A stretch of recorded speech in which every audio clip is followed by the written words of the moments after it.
Hotel park in ખાતે યોજાયેલી ઇવેન્ટ્સમાં celebrity fitness trainer સપના વ્યાસ અને MBBS તથા ન્યુટ્રિશન ડોક્ટર રોહિણી પાટીલ હાજર રહ્યા હતા. આ ઇવેન્ટનું સંચાલન RJ રાજુલે કર્યું હતું. ભારતીય પરિવારોમાં પ્રોટીનના સ્ત્રોત અને આરોગ્ય જાળવવા માટે પૂરતા પ્રમાણમાં પ્રોટીન લેવા મહત્વ અંગે ચર્ચા કેન્દ્રિત કરાઈ હતી.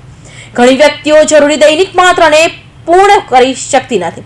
એક સરેરાશ પુખ્ત વ્યક્તિ માટે ભલામણ કરેલા પ્રોટીનની માત્રા વજનના કિલોગ્રામ દીઠ 0.8 ગ્રામ છે. જોકે સરેરાશ વપરાશ સામાન્ય રીતે શરીરના વજનના કિલોગ્રામ દીઠ આશરે 0.6 ગ્રામ પર રહે છે.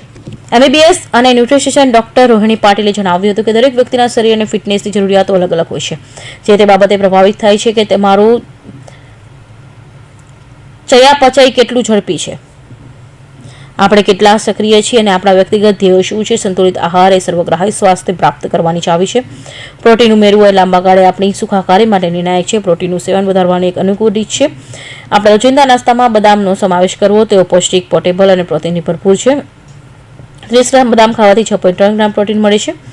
બદામ zinc, iron, magnesium, phosphorus, vitamin E અને વિટામિન B2 જેવા જરૂરી પોષક તત્વો પણ આપે છે. અન્ય પ્રોટીનયુક્ત ખોરાક બદામ, બીજ, કઠોળ, દાળ વગેરેનો સમાવેશ થાય છે. છોડ આધારિત પ્રોટીન સ્ત્રોતમાં શોધનારાઓ માટે સોયાબીન, કઠોળ, દાળ અને બદામ જેવા વિકલ્પો સરળતાથી ઉપલબ્ધ છે. પ્રોટીનના સ્ત્રોત, રોજિંદી જરૂરિયાત અને આપણા શરીરની અસંખ્ય જૈવિક પ્રક્રિયાઓ તેની કામગીરી વિશેની ગેરસમજ. કેટલાક મુખ્ય મુદ્દાઓ હતા. કેટલીક ગેરસમજોમાં આવી માન્યતાઓ સમાવેશ થાય છે કે શાકાહારીઓ પાસે પૂરતા પ્રમાણમાં પ્રોટીનનો અભાવ છે, તે વજનમાં વધારો કરે છે અને તે પચવામાં મુશ્કેલ છે. હકીકત એ છે કે પ્રોટીનનું સેવન વજન વધતું અટકાવવા મદદ કરી શકે છે. સ્નાયુના સ્વાસ્થ્ય માટે સારું રહેવાની સાથે સંતૃપ્તિ અનુભવવા મદદ કરી શકે છે. મારું નામ સપના વ્યાસ છે. હું એક હેલ્થ કોચ છું. લોકોને આજે શું મેસેજ આપવો હેલ્થ કોચ બાબતે? બદામ ખાવા બહુ જરૂરી છે. આપણને બધાને ખબર જ છે. ધ પ્રોબ્લેમ ઇઝ કે આપણે ઇમ્પ્લિમેન્ટ નથી કરી શકતા. નોલેજ ઘરમાં બધા પાસે છે કે સવારે ઉઠીને બદામ ખાઓ. આપણે હસતા હસતા પણ ઘણી વાર કહીએ છીએ કે તું ભૂલી ગયો છે બદામ કેમ નથી ખાતો. સો બાય ડિફોલ્ટ આપણને એટલું તો ખબર જ છે કે ઇનફ પ્રોટીન જોઈતું હોય તો બદામનો ઉપયોગ કરવો જોઈએ, જે એક હેલ્ધી સ્નેક છે. સવારે ઉઠીને મારી મમ્મી પણ એવું કરતી કે રાતે બદામ પલાળી દે ને સવારે ઉઠીને હું ખાઉં. તો આ બધાના ઘરમાં કોઈક ને કોઈક પ્રથાઓ ચાલતી હોય છે જેમાં બદામ ઇન્વોલ્વ હોય. મેડમ, દિવસભર દરમિયાન લોકો કેટલી બદામ ખાવી જોઈએ અને કયા સમય દરમિયાન? મુઠ્ઠીભર બદામ ખાવી જોઈએ. સવારે ઉઠીને ખાઓ તો એ બેસ્ટ છે. પણ દિવસ દરમિયાન જ્યારે આપણને ભૂખ લાગે, 4-5 વાગે જ્યારે બહુ જ ભૂખ લાગે છે, તો ત્યારે પણ તમે બદામ ખાઓ. સ્પેશિયલી જો તમે કામ કરતા હોય તો તમારા ડેસ્ક ઉપર તમે બદામ સ્ટોર કરો. તો એ ટાઈમે જ્યારે ભૂખ લાગે તો તમે ચોકલેટ્સ અને નાસ્તો શોધવા નહીં જાઓ, પણ તમે પ્રોટીન રિચ બદામ ખાશો.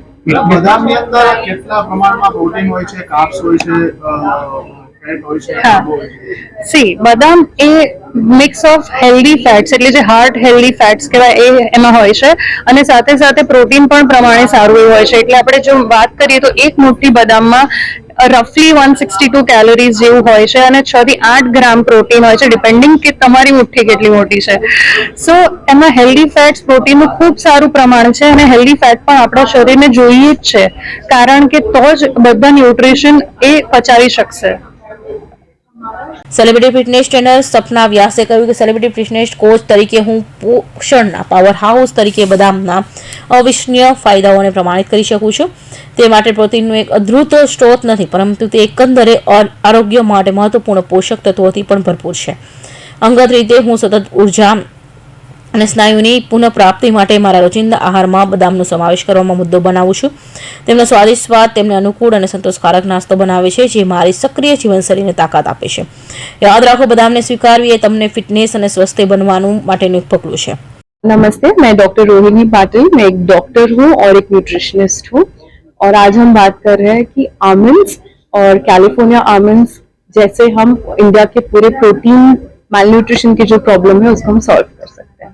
मैडम, इतने सारे ड्राई फ्रूट्स है, सिर्फ बादाम ही की बात क्यों कर रहे हैं? बादाम की हम इसलिए बात करें क्योंकि बादाम का जो कॉम्पोजिशन है उसमें जो प्रोटीन की मात्रा है, जो फाइबर की मात्रा है, जो हमें जो गुड फैट्स बोलते हैं, ओमेगास है, वो है, जिंक, मैग्नीशियम है. तो ये होलसम न्यूट्रिएंट जो हम ड्राई फ्रूट है उसे हम बादाम बोलते हैं, जिससे आपको सारा न्यूट्रिशन मिल सकता है. फिटनेस में कितना अहम रोल रहता है बादाम? फिटनेस में बहुत ज्यादा रोल है। बादाम जब हम खाते हैं तो आपका अच्छे से वेट लॉस भी होता है क्योंकि आपको ज्यादा प्रोटीन मिलता है। आप बाकी की चीजें नहीं खाते हो, जैसे हम जंक फूड बोलते हैं, फ्राइड फूड बोलते हैं, उसके साथ साथ वो आपके हार्ट को हेल्दी रखता है, हार्ट इश्यूज से दूर रखता है, हार्ट अटैक से दूर रखता है, आपका ब्लड शुगर अच्छा रहता है, सो आपको डायबिटीज से भी दूर रखता है।